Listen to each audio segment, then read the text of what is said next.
गोविन्दं गोपिका प्रिया नमो देव्यै महादेव्यै शिवायै सततं नमः नमः प्रकृत्यै भद्रायै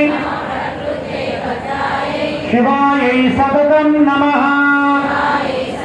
सर्वमङ्गलमाङ्गल्ये शिवे सर्वार्थसाधिके शरण्ये त्र्यम्बके देवी नारायणि नमोस्तुते वासवाम्बायै च विद्महे कुसुमपुत्रे च धीमहि तन्नो वासवी प्रचोदयात्। जगदम्बे विश्वपालिनी माता की जय।